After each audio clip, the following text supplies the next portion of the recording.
का प्रतिनिधित्व कर रहे हैं। यहाँ पे उपस्थित युवा साथी, भारत के भविष्य, भारत के कर्णधार, अभिभावक तुल्य, पिता तुल्य, बड़े भाई, मार्गदर्शक, चाचा लोग, आप सभी साथियों को क्रांतिकारी में जय भीम पेश करता हूँ। आप सबके हौसले को, जज्बे को धन्यवाद सलाम करता है कि कल से लेके आज तक, धूप से लेके, बरसात से लेके उस ठंड तक झेलते हुए इस धूप में भी आप लोग पीछे हटने का काम नहीं किए। यही हौसला बता रहा है, यही जज्बा बता रहा है कि जीत बाबा साहब रुद्रराज जी के चरणों में जाके नमन करेंगे। यहाँ पे प्रशासन के लोग उपस्थित हैं। मैं जितेंद्र धन्ना, इलाहाबाद विश्वविद्यालय छात्र नेता, और आप सबको पता है कि यहाँ पे बहुजन समाज के लोग उपस्थित हैं। बाबा साहब को मानने वाले लोग हैं, संविधान को मानने वाले लोग हैं, और आपको भी पता होना चाहिए, आला अधिकारियों से भी बता दीजिए कि भारत का संविधान धर्मनिरपेक्ष संविधान, सभी धर्मों को मानने का अधिकार हम सभी को है, सभी धर्मों को बढ़ावा देने का अधिकार सभी लोगों का है। लेकिन यहाँ पे सिर्फ एक धर्म का बढ़ावा, ये आतंकवादी रूप का दूसरा रूप कहा जाएगा। इस बात को बता दीजिए, हमारी लड़ाई आपसे नहीं है, ना हमारी लड़ाई आपके आला अधिकारियों से है। हमारी लड़ाई बस इतनी है कि संतों में संत गुरु रविदास जी 5000 ईसा पूर्व वैज्ञानिक के तर्क पे, कसौटी पे उतार कर तमाम अंधविश्वास को, पाखंडियों को भेजकर यहाँ तक लाके खड़े हैं। उनके वंशज हैं। अगर संत रविदास जी नहीं होते तो शायद हम लोग भी नहीं होते। ये तो बाबा साहब संत रविदास से लेके, प्रियार से लेके, संत गाडगे से लेके, महाराजा सोहलदेव राजभर से लेके, माननीय मसीहा कांसी राम साहब से लेके, सभी के संघर्षों को जोड़ के एक संविधान लिख के हमको आपके सामने प्रस्तुत किए। हम सब की नैतिक जिम्मेदारी है कि ये सिर्फ दीवार आप नहीं खड़ा कर रहे हैं, ये आप जातिवाद को खड़ा कर रहे हैं। आप ये तनाव उत्पन्न करने का बढ़ावा दे रहे हैं, सिर्फ एक दीवार खड़ा नहीं कर रहे, ये आप तमाम विषम परिस्थितियों को पैदा करने के लिए खड़ा कर रहे। प्रशासन क्या आपके बस में नहीं है? जो लोग जोड़ा उनको नहीं पता है, जो भी अधिकारी उनको मानसिक नहीं है कि उनको पूछे क्या घूस दे के हो गए थे क्या? ये सिलेक्टेड एंट्री से बिना पेपर दिए जिलाधिकारी आप लोग बन जा रहे हैं। इतना तार्किक होना चाहिए कि सभी का धर्म है, इनको भी पूजे, उनको भी पूजे, हमें तो नहीं दिक्कत है। हम सभी धर्मों को मानते, सभी का बढ़ावा, जो जिसको मानते उसको माने। हम बाबा साहब को मानते हैं, हम गुरु रविदास जी को मानते, तो क्या दिक्कत है? हम ये बता देना चाहते हैं कि आपकी लाठी, आपके मुकदमे, आपकी धमकियों से धनराज यहाँ के लोग नहीं डरेंगे, क्योंकि हम लोग शांतिपूर्ण तरीके से धरना देंगे। कोई अफवाह नहीं फैलाएंगे, कोई अनियमितता नहीं फैलाएंगे। और ये अनुच्छेद 32 देता है कि जब हक अधिकार पे आ चाहे तो धरना देने का ये अधिकार देता है। ये सीसीटीवी लगा हुआ, ये मोबाइल चल रहा है, इसमें मत होटिएगा कि कोई प्लानिंग करके हम खदेड़ देंगे। मेरे नौजवान साथियों, आप सबको बखूबी पता है कि धनराज एक आंदोलन से पैदा हुआ लड़का है।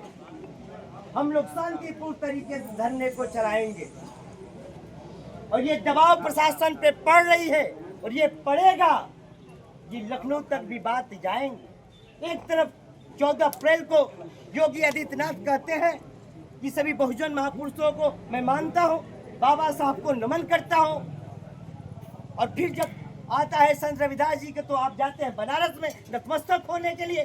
ये दूसरा चरित्र नहीं चलेगा। कम से कम आप लोग समझिए, ये लड़ाई मान सम्मान स्वाभिमान की है। हम सर कटा लेंगे लेकिन सर नहीं झुकाएंगे साहब, इस बात को ध्यान रखिए। ना हम आपको कुछ कहेंगे भी, न यहाँ से हिलेंगे भी, न डोलेंगे भी। मेरे नौजवान साथियों, जो जज्बा, ये जज्बात, ये जुनून है ना, ये बता रहा है कि जीत हमारी आपकी होगी। तभी धनराज कहता है कि यही जज्बा रहा तो मुश्किलों का हल भी निकलेगा। जमी बंजर हुआ तो क्या हुआ, वहीं से जल भी निकलेगा। ना रहो मायूस, इन अंधेरों से साथियों, इन्हीं अंधेरों के दामन से सुनहरा कल भी निकलेगा।